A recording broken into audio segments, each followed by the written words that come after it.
Hiccup, हिचकी, ये क्या है? यूजुअली सेल्फ लिमिटिंग और शॉर्ट टाइम के लिए होती है। एक सेल्फ लिमिटिंग डिजीज़ या साइन कह सकते हैं। या तो ये सेल्फ लिमिटिंग होती है मोस्ट कॉमनली, और it can be due to और secondary to any other pathology if it is persistent. यानी परसिस्टेंट हिकअप को नोटिस करना और उसको ट्रीट करना और उसके काज को डायग्नोस करना, ये बहुत ज़रूरी चीज़ है। अब hiccup can occur due to various causes और वेरियस डेंजरस काजेज़।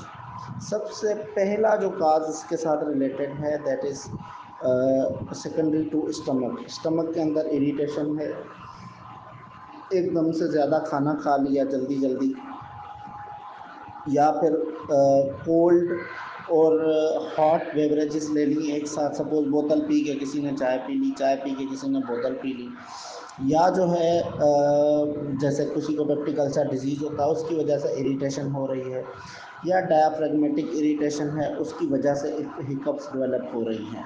तो ये इनको हम कहते हैं लोकलाइज काजेज़। फिर एक होते हैं generalise causes. Suppose some patients with uraemic encephalopathy है हिकअप, तो मतलब क्रेटिनिन वगैरह और रीनल पैथोलॉजी की वजह से। कुछ पेशेंट्स को हेपाटिक इशू की वजह से इनकेफेलोपैथी, सपोज अक्यूट लिवर फेल्योर या अक्यूट लिवर इंजरी की वजह से कुछ पेशेंट्स को हिकअप होती है, तो that can be due to deposition of ammonia and encephalopathy. ठीक है।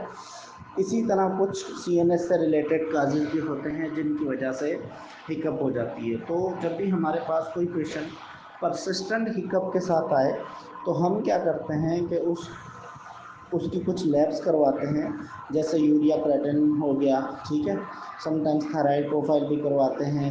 उसके अलावा जो है हम उसके लिवर मार्कर्स करवाते हैं, और अगर उनमें से कोई काज हमें नहीं मिल रहा तो सीटी ब्रेन या एमआरआई ब्रेन वगैरह भी करवाते हैं। इसके अलावा कुछ काजेज़ हैं that can also be due to और सेकेंडरी टू कोविड निमोनिया।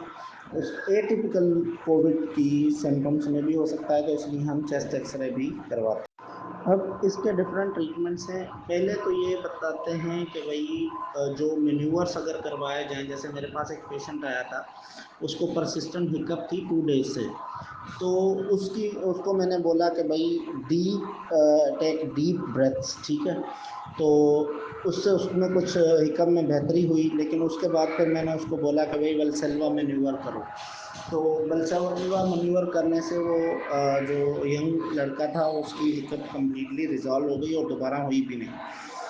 अब क्या होता है कि इस तरह के मैन्यूवर्स बहुत काम आते हैं।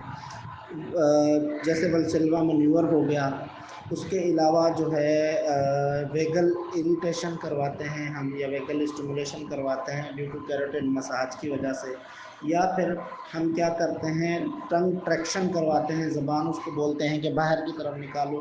तो बात वही डीप ब्रेथ के मतलब आपको पैटर्न या ऐसा तरीका जिससे थ्रोट जो है वो क्लियर हो जाए ताकि एयर वे प्रॉपर तरीके से पहुँचे। तो उसमें एक टंग ट्रैक्शन आता है।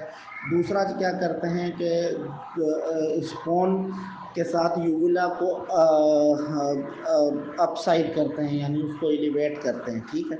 उसके अलावा नेजोगैस्ट्रिक ट्यूब के ज़रिए सक्शन करते हैं, यानी सक्शनिंग ट्यूब डालते हैं, या फिर जो नेजोफेरेंक्स है उसकी हम सक्शनिंग करते हैं नेजोगैस्ट्रिक ट्यूब के ज़रिए, कि वहाँ से इरिटेशन वगैरह की वजह से तो नहीं आ रहा, या प्रॉपर ऑक्सीजनेशन ना जाने की वजह से तो रुकावट नहीं हो रही, ठीक है। इसी तरह फिर उसके बाद अगर इन चीज़ों से नहीं हो रहा रिजॉल्व, तो फिर हम ट्रीटमेंट की तरफ जाते हैं। तो इसमें ट्रीटमेंट में जो है जैसे क्लोरप्रोमाज़िन आ गई, वो देते हैं एंटासाइकोटिक, या फिर जो है हम बेंजोडायज़ेपिन्स देते हैं, लोराज़ेपाम, डायज़ेपाम, ये ड्रग्स होते हैं, या फिर पेक्लोफिन देते हैं जो कि मस्कुलर रिलैक्सेंट भी है। और उसके साथ साथ जो है हम कभी क्या करते हैं, कुछ पेशेंट में रिकमेंडेशंस में तो नहीं है, लेकिन क्योंकि अगर if you are suspecting peptic ulcer disease तो आप राइज़ेक वगैरह दे सकते हैं। और उसके अलावा ट्रीटमेंट में गाबापेंटिन भी आती है, वो भी दिया जा सकती है।